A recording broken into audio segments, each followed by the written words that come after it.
Saturday night, it's our understanding that there was a group chat that was taking place of Daniel High School students who were jumping off the bridge back here and swimming across. And my understanding is they were challenging one another, and this group came out, jumped from the bridge, and immediately one of the parties went into distress, another party went in to assist, and ultimately they both went under.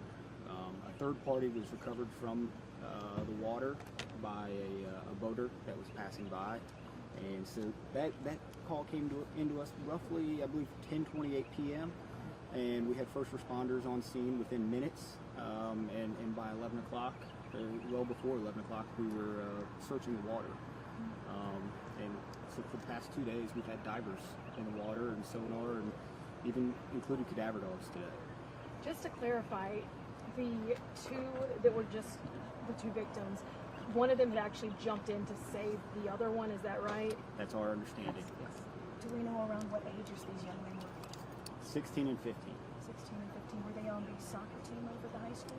I do not know that. Okay. And when you say one of them was in distress, could they not swim? Had they hit something? Had they hurt themselves? Do we know what happened? The reports from an individual who was on the shore sounded like the way he landed was awkward, which might have caused him to go into distress. I don't know necessarily about his swimming abilities, but that's our understanding. This dare, this challenge, is this something that has been going on, or for a longer period of time, or is it just this one night that this happened? I'm only familiar with it for that one evening. Now these, at the end of the day, young men, but these are children still. They are under the age of 18. This affects families here in our region. It's a stupid question, but how are these families coping? How are they moving forward right now? I think they have each other. They have a great support system. They have been having friends and family have been here the whole time, taking care of each other, and that is huge. Taking care of each other and making sure that they have all the needs that they need.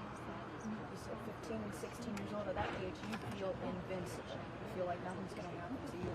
What's something we can take away from this tragedy today, especially when it comes to Lake Hartwell and staying safe here? Yeah, so I think the problem with Lake Hartwell too, one of the obstacles we had throughout this search was how murky the water was. Our divers all reported that they weren't able to see more than a couple inches in front of their face.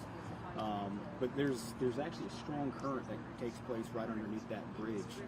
And so if you're not a strong swimmer, I would not suggest swimming without a flotation device.